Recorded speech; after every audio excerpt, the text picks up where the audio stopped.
we are coming to the final sprint of this year. It's amazing how this year just went by us like that, you know. And you've done all the marketing, you've done all the branding. The next 3 months is all about closing. Now you're just here just to be a pretty boy, lah. Stand in for a pretty face. Yeah, just pretty face. You know, everybody just hit the like button if you think that is really cute. I'll do a lot of like button right now. Okay, now Ben. So Ben is for insurance, and we have done one network marketing. We have done one real estate. Let's do insurance, okay? So Ben, set us up a little bit. Usually when you get on a Zoom call, what's the context? Usually I will, of course, build rapport with the customer. And also... but how do I even get on a Zoom call with you? Is it how do you cold call them for an appointment, or they saw your content? How do you even secure this appointment? So far, most of my prospects are from Instagram. Thankfully, a lot of them are actually, willing to actually meet up online. So it's pretty good on Instagram, yeah, or Facebook actually. Some of the clients are also orphan policies, but those ones I really need to spend time to build rapport first. But that's usually the ones are from Instagram. So okay, let's assume that it's Instagram, and what is it? They just message you and say, "Hey Ben, can we chat?" So what I do is that I will sometimes follow the story, and then after that build connections first, like comment sometimes, and then after a while I will ask them, would you be interested for a Zoom call for financial planning, and then we take it from there. Of course some will reply and some may not reply, so we just take it from there. Those who reply, then I have those that reply are the one that end up having an appointment with you. Yes, that's right. Okay, good. So I understand already. So guys, here's the context. Benjamin had just text me on Instagram and say, "Hey Eric, would you want to get on a call with me, to explore financial planning?" Now like, okay lah, I don't mind. Okay, so now we're on a call. Okay, Ben, you have 3 minutes. Let's see how you do this. Okay. So hi Eric, nice to meet you today. It's good to get on Zoom call with me. So today basically I would like to get to know you better, at the same time understanding what some of the financial planning areas that may be of your concern. So at this point of time, maybe can you share with me, is there any concern at this point of time with this financial planning so far? Have you done any financial planning? Now, so you see, so here's the thing. You are a financial planner, right? But I'm not a financial planner. I'm an accountant. I'm still playing the accountant role. Wow, this accountant very busy today. Got network marketer pitching to him, a real estate agent, and now a life planner. Now, guys, we as consumers have absolutely no idea what's called financial planning. That's one of the mistakes that many of us make as salespeople. We suffer from this thing called curse of knowledge. Of knowledge. Because we're so used to using the word financial planning, we thought that everybody know what it is, and maybe your definition of financial planning very different from mine. So Ben, I'll teach you. We'll take turns, okay? We'll take turns out. I'll switch this around a bit. Yep. NetHo. Oh my God, NetHo is here. When he grows up, he wants to be Ben Yo. Yeah, me too. Everybody wants to be Ben Yo. So Ben, this is how I'll do it, okay? So I'll say, "Hey Ben, don't ever say thank you. So don't say like, 'Hey Ben, thank you so much for meeting me,' because the minute you say thank you, you lose your position. Yeah. Right. So instead you say, 'Hey Ben, I'm really excited that I finally have a chance to get on a call with you like this. So I'm just curious, right? Why now?' Go straight to the point. Don't waste time, build small talk. We have no time. 20 minutes Zoom call only. So let's try, okay? Ben, why now? I mean, I've been doing financial planning for the last 3 years. I've been posting a lot of content, but why now? Why this period?" So I'm supposed to be a prospect now. You just be a prospect. Well, I'll role play. Okay, I guess maybe I see people posting about like the new changes to the critical illness definition. So I think maybe it's time for me to look into it. Okay, guys, I teach you, okay? Always go deeper into the conversation by using this method called parroting. Because he said go deeper, so you copy those words and you use it back on him. So exactly what you want to go deeper into for the CI? I think I want to make sure to see whether I have enough coverage in the event that something happens to me. Will I be covered for all these illnesses? Got it. Why is that so important to you? Because at the end of the day, in an event, let's say I fall sick, I don't want my family to suffer. I don't want them to be financially burdened with financial stress. Has that ever happened to anyone near you? Yeah, some of my friends and friends, relatives and stuff. So yeah, I've seen some cases like that. So, and how do you feel when you saw all those very sad cases? I mean, I feel very sorry for them. I feel very sad for them. And at the same time, I think if it really happens to me, I don't want to go through something like that. And I don't want my parents to go through that kind of ordeal. Ben, you see what I just did with you? Yeah, I know. Now, so what? Okay, Ben, let's analyze this. What did I do? You were laughing, but you know what I was doing. But what was I doing? Help articulate to the rest of them. By the way, we have 300 people watching us right now. Ben, go ahead, tell us. I think what you did was that you made me think about what was my pain point and why I'm taking the action to as a customer or a prospect to go and take the action step to look into insurance to protect myself and make sure my family is protected as well. So you basically paint a picture for me so that I really can visualize it. Yeah, I didn't paint it because I will never know what's the picture. Because I'm not Ben Yo, but I facilitate an opportunity for you to sell yourself. Insurance agents, your life very easy. You can eat bar chow me, right? While Ben's talking. I mean, I'm kidding. But what I mean is that you can really just sit there and listen. You don't even need to drink water. It's your prospect that will be drinking all the water because, exactly what Netho says, refocusing on the why. And understand that insurance is very interesting, guys. Insurance is not like real estate.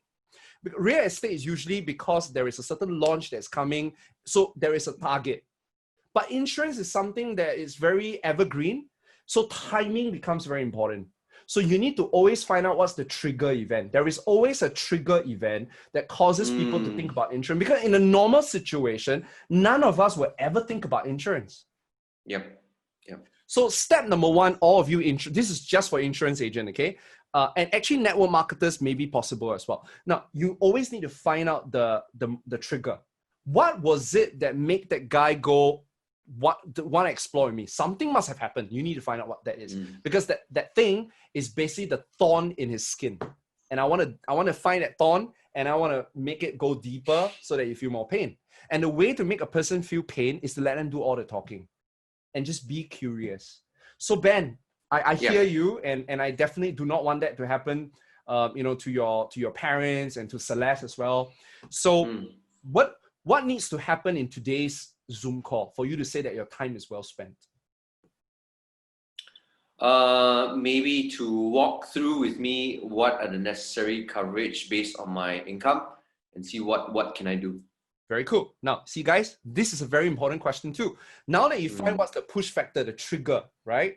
Your next step is set up expectation. Like what does Ben want to achieve, not what you want to achieve. You're just a facilitator. So what Ben's want to achieve. Now, Ben already told me what he want to achieve. He want to know what kind of plan I can build for him in order to help him achieve his goals. I get it. But don't stop there, okay? Go one more step. So Ben, if I'm able to help you do that, then what's the next step? There'll be, assuming that I would say this, okay? So I would have an option to look into to see whether, maybe this plan suits me better or some other company's plan suits me better, or whether should I take any action at all. You see that? I get my objection up front in the first 5 minutes. Yep. So now I know that he's probably going to look at different company plans. Yep. Right? So therefore, I need to ask one more question. So Ben, just a quick question. When you look at critical illness plan, because that's what you want, right? When you look at all these critical illness plan, what are things that you look for you to say that it's a good plan? Okay, assuming that I don't know anything about insurance, then I'll say something that will suit my budget, yet giving me sufficient coverage. Sufficient means what? What do you mean by sufficient? See, parroting, right? Be curious. You think first, guys. I tell you what's one of your problem as a salesperson. You guys you guys are not curious enough. You sometimes need to act blur to live longer. Okay, it's a very Singapore term. Act blur means like you don't know. So even though you know, like for example, the customer say, "Wow, very expensive." You go like, "Huh? What do you mean by expensive?" So you allow the customer to talk more. So when Ben says that, "Oh, I want something that is comprehensive." Oh, okay. What do you mean by comprehensive? or sufficient in your case? What do you mean by sufficient, Ben? That, for example, if something happens to me, then I will get a sum of money that can help me pay for medical expenses. And you want as much as possible, would I assume that? Yeah, I guess I want the best treatment as possible. You know, Ben, when it comes to critical illness, right, there's actually one more factor that's actually very important. So yes, work within your budget. 2, it would be to make sure you get maximum number of coverage, right? But the third one is that you need someone to be able to fight for your claims.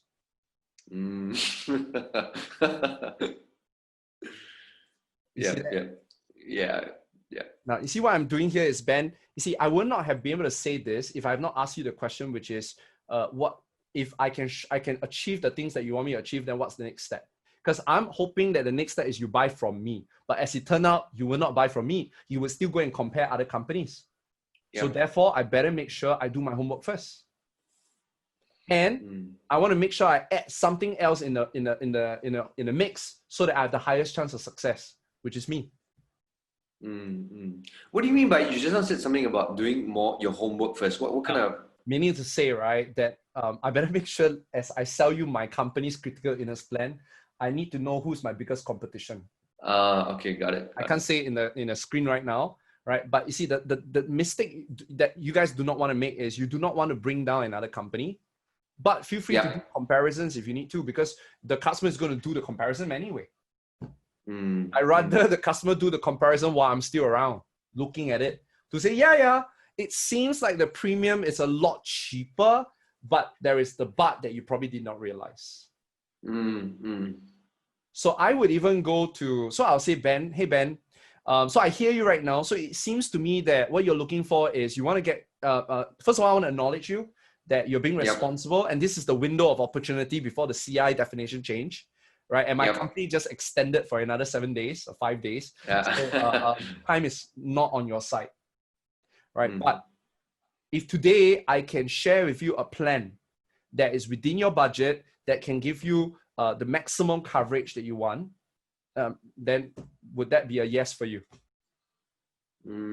Yeah, I guess we could, work together if the budget seems right. Okay, you seem to hesitate, so there must be something else that you're considering. What would that be? Okay.